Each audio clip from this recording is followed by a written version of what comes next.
Vidare tinokuchingamidzai zvekare kune chimwe chirongwa pano paZim Facebook Secrets and Confessions. Tadzoka zvekare nemamwe mamessages. Rekedzai tibva tapinda mumamessages edu atadzoka takakubatirai. Message iri kutanga yakamira sekudai so: hanzi makadi zvenyu mukoma, ndinokumbirawo kuti munge muchindiposterawo nyaya yanguwo makaviga chitupa changu. Ndauyawo pano neconfession yangu iyo yandiinayo.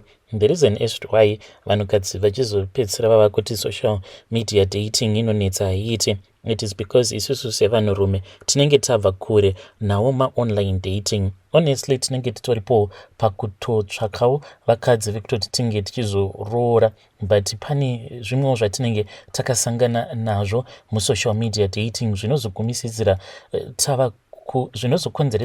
zvinozokonzeresa kuti tinge tichizogumisidzira tava kungozviudza kuti zvakangofanana, let me date as many women as I can date online. Iwo ndo experience yangu yandakasangana nayo pasocial media dating. Mukomana mushure mekunge marriage yangu yaparara, ndakabva ndazozviudza kuti it was time for me to look for someone new. So ndakabva ndazongonopindawo nemwoyo because ndakabva ndazosangana noumwe musikana uyu ndakati ndasangana naye paFacebook. Ndakabva ndatanga kumuchengeta ariko uko kwaainge ari, ini ndiri kwandainge ndiri ndichimuudza kuti once I sort out everything, then she was supposed to come to the province where I was staying, because nemukadzi tainge tisati tanyatso kupedzerana, because painge paine maassets awo atainge tichifanira kuti tizotanga tatengesa. Saka ndainge ndisingadi kuti iye ange achizova involved in all of that commotion. Ndikabva ndazowirirana naye, ndikabva ndamuudza kuti iye ainge achazogarako ikoko, but ndichimuchengeta on a monthly basis, ndainge ndichimupa mari. But mukomana zvakazoitika ndezvekuti munhu ndaiti kana ndikamutsvaka dzimwe nguva ndainge ndisingakwanise kumuwana apo pandainge ndichida, but achitondodza kutoti iye she was willing to become my wife. Munhu ndaimupa mari ndichimuitira zvose izvo zvaainge achida kuti ndige ndichimuitira. It was only in the final moments that was when I realized kuti munhu uyu ainge asingatombodi nezvangu. It is just that ainge akangowanawo mukana wekuti ange achiwana murume ainge achimupa mari. But chinondirwadza mukoma ndechekuti musikana uyu, after so many years, now that I have moved on, ndakabva ndazoona message yake achinditi she has been struggling to get a perfect man. So ndodawo kubvunzawo kwamuri vanhukadzi kuti when you say kuti you have been struggling to find a perfect man, munenge muchida munhu akambonyatsokuita sei? Because inini mukoma I know kuti I am not perfect, but ndainge ndakamuudza kuti each and every month mari yandinowana imari yakadai, saka ndinokwanisa kukupawo mari yakadai. The amount that I was giving him, vamwe venyu mari iyoyo hamutombokwanise kuiwana on a monthly basis, but iye akabva atongozviudza kuti sezvo ndainge ndiri munhu wepa online ndainge ndisina basa naye, and now she is coming back crying apa ndainge ndichimuda sei musikana uyu, but now that I have moved on with my life, iye ava kuda kudzoka zvekare mulife mangu. Saka ndichiuyawo pano, I want to tell the ladies out there avo vanenge vari pakutsvaga pasocial media kuti variko vamwe varume vanenge vatori serious, varume vekutoti kana ukatobvuma unotokwanisa kutopinda machena, but it is just that most of you ladies you are too judgmental, and munobva matozviudza kuti munhu uyu zvaariwe online hapatomborina future. Vazhinji vanotopinda mumarriages kutochata through social media. So sometimes when you meet someone, do not be quick to tell yourself kuti murume uyu sezvo iye atotanga kutonditumidzira mari, it is far much better kuti ndinge ndichingomudya. Munhu anenge atokudawo nemwoyo wake wose.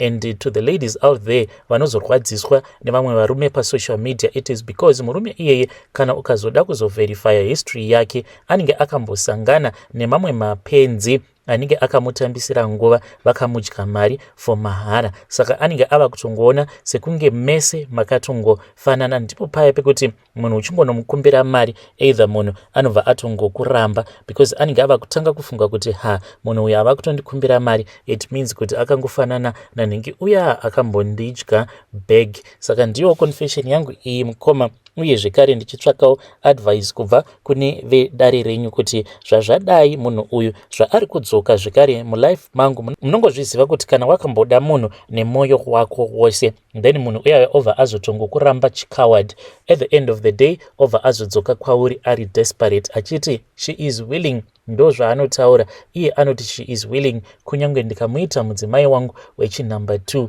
Saka ndinokumbirawo kuti vedare renyu vange vachindibatsirawo, ndichange ndichizotevererawo mucomment section.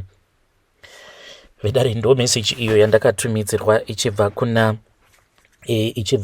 kuna mukoma vedu. Please ngatizamei kuti tinge tichitaura navo mukoma vedu ava mucomment section pakaipa. Regedzai tibva taenda panyedu inotevera. Nyedu inotevera yakamira sekudai so. Hanzi makadi zvenyu mukoma, ndinokumbirawo kuti munge muchindiposterawo nyaya yangu makavikawo chitupa changu. Inini mukoma Nashi ndiri murumewo anongoitawo zvekungohasela kana kuri kuchikoro kwacho handina kumboenda kure nechikoro. I dropped out when I was in grade 7 nekuda kwema situations. Saka ipapo pandainge ndava grade 7 ndainge ndava kutofamba nababa vangu tichiita mabasa emarikicho tichitirawo kuti tinge tichiwanawo zvokudya. So I then moved from the village ndikabva ndazoya muHarare. Ndakati ndauya muHarare ndokubva ndakasika ndikabva ndawana basa kudaro rechigarden boy, ndobva ndazotanga kuzviupgrade ndikabva ndazotora license within a very short period of time. Ndainge ndava kutodriver trucker paya. So mukoma ndiri kumatraki kuya ndopa ndakabva ndazongotangawo zvimabusinesses zvangu. Ndatanga zvimabusinesses zvangu ndopa ndakabva ndazongosanganawo neumwewo mukadzi. She was a single mom uye zvekare ainge ari independent. Saka ndakabva ndati nelevel rangu hazvichaita kuti ndinge ndichidzokera kumarunyas ndobva ndanotsvaka musikana kumaruzeva. It is far much better kuti ndinge ndichitsvakawo mukadzi at least who is complicated, who is a well learned woman who went to university. Ndopa ndakabva ndazotora mukadzi wangu.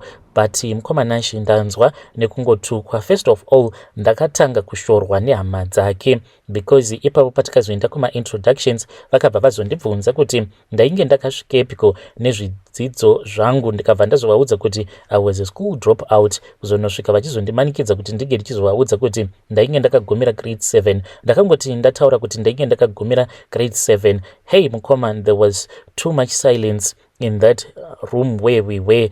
Ndikatoona kutoti apa zvinhu zvainge zvatodhakwa. Later on then girlfriend yakabva yazotanga kupopota. Ndikati ko unompopotei? Akabva ati ko wadiwa ngonyepa kuti wakasvikawo form 4 at least O level, sure ungabva wandimakisa kusvika pakunoudza vabereki vangu kuti wakagumira grade 7. But in life mukoma, I think kuti chakakosha ndechekuti are you a good hustler? Can you make enough money? Because ipapo I was able to take care of her and I was giving her so much money, and at the same time ndaiti kana ndikatarisa vamwe vacho vainge vakatoenda kuma universities vainge vatori vanhu vainge vachitongotambudzika, and I was even employing some people that went to university. But ipapo munhu akabva atombotsamwa akatombondiudza kuti it means kuti this will never work without the approval of my parents. But ivowo sezvo vainge vakaziva kuti munhu uyu ari kuda kutora mwana wedu, munhu ane twunhu twake, ndo pavakabva vazongobvuma kuti ndinge ndichizongorora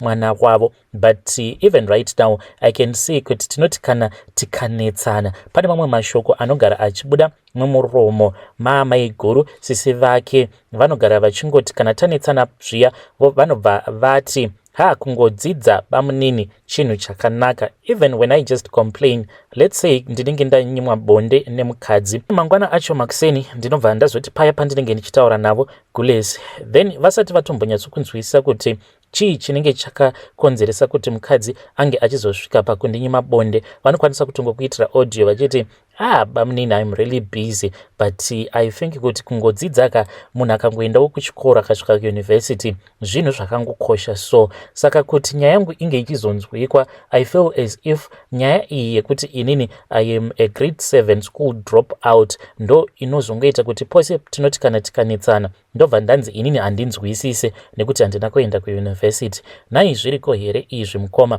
Kana kuti munhu uyu zvake iye she thinks kuti sezvo inini ndisina kuendawo kuuniversity she deserves to be with someone who also went to university. Manje ini ndiri gweja rakangwara mukoma Nashi, mabusinesses angu ose ndakabva ndazomaisa muzita rababa vangu zvekuti kunyangwe nhasi unozvikanzi zvadhakwa iye anotozviziva kuti zveshuwa zvinenge zvadhakwa. mabusinesses angu ose ari muzita rababa vangu, because ndakagara ndatoiridha ndikabva ndaidhabhula ndikabva ndaona kuti munhu uyu nekudzidza kwake kwaakaita mangwana kana ndikanyanya kuzoita kwati naye ndichimuupgrade anokwanisa kuzoenda nevamwe avo vaanenge achiti vakadzidza kundidarika. But I just want your listeners to help me out. Izvi zvandinoitwa izvi nemudzimai wangu nasisi vake zvekuti kana tikangonetsana ndobva ndatonzi kudzidza chinhu chakangokosha zviriko here. Vedare ndo message iyo yandakatumidzirwa ichibva kuna mukoma vedu, hanzi ndiri gweja rakangwara, ndakabva ndairidha ndikabva ndaidhabhula zvakangoma hazvo veduwe, asi ngativabatsireiwo mucomment section. Hanzi mudzimai wangu anonditi kudzidza kwakakosha, yet inini ndinotoemploya vamwe varume vakatoenda kumayunivhesity, but nekuda kwekuti I am a grade 7 drop out handioni kwese kunge ndiri chinhu. Zvakangoma hazvo veduwe. If you have been through that same situation, either uri mukadzi kana kuti uri murume, you can come to my inbox and share with me your own side of the story. Regedzai tibva taenda panyedu inotevera. Nyedu inotevera yakamira sekudai so. Hanzi mamuka sei mukomanashi, ndiroda kureurura kushungurudza vana vemurume wangu.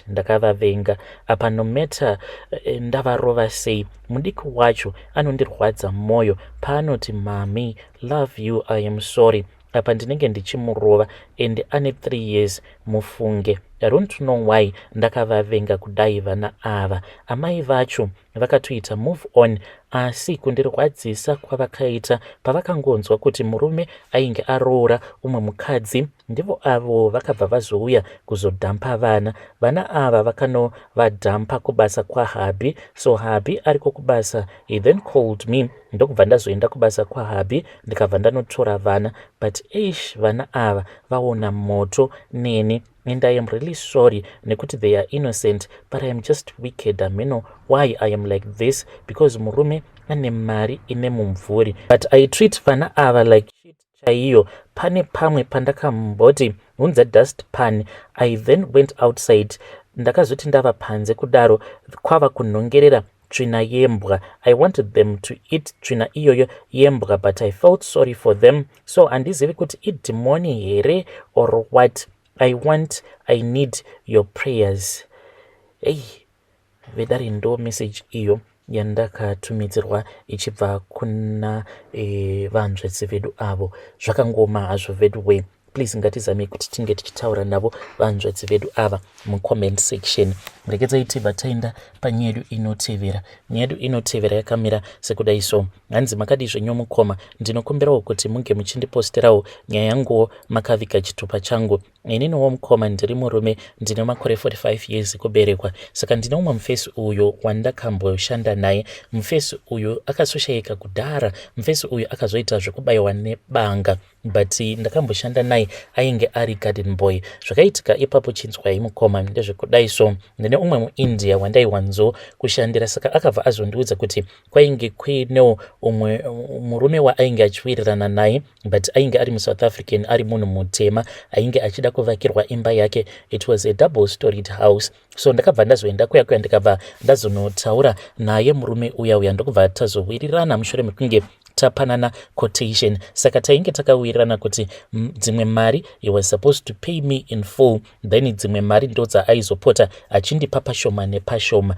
So ndakabva ndazotsvaka boys rangu, mushure mekunge ndatsvaka boys rangu ndokubva tarowa foundation paya, and remember kuti ndainge ndatopiwa mamwe mafull amount. Saka inini tarisiro yangu yainge iri yekuti mari idzo dzandainge ndapiwa ndainge ndichazotanga business. Madam vakabva vazoenda kumba.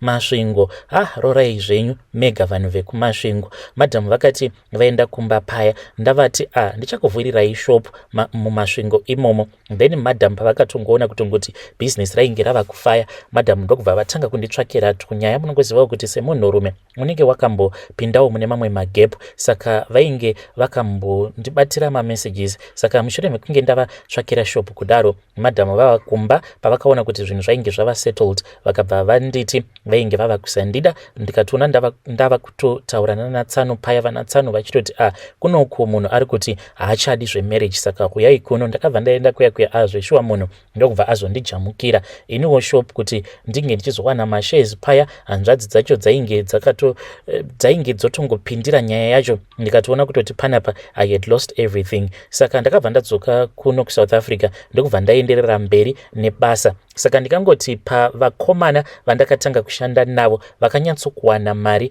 there were those vandakashandidzana navo kubva pafoundation kunosvika pawindow level refirst floor, ndo vanhu vandakakwanisa kubhadhara ivavo. Vamwe avo mukomanashi zvandainge ndoita ndezvekuti ndaiti ndikati shandei neava nhasi ndikavavhara mari dzavo, then ndobva ndati varume ngatimbomirai nekuti munhu uyu haasi kuda kundibhadhara. Ndobva ndachizotsvaka zvekare vamwe ndo vandaingotsvaka ndichingovashandisa ma1 day ndichingovabhadhara per day, kuzonosvika ndazotanga kushandidzana nemufesi uyu. Saka mufesi uyu manje iye ndakabva ndamunyepera kuti mari yainge isati yabuda ndainge ndichida kuti ndinge ndichishandidzana naye kuzonosvika tapedza imba iyoyo, then ndobva ndazomupa bhegi. Saka iye akabva atoti mundara handizivi kuti mandibvira nepi, because iye ainge ava kutaura zvekuti ainge atova almost 6 years ari munomu mujoni asina kumbodzokera kumusha. Akabva ati mundara, kana muchiti muri kuda kushanda neni kusvika imba iyi yapera taisa roofing and everything, mozondipa mari yangu kawane,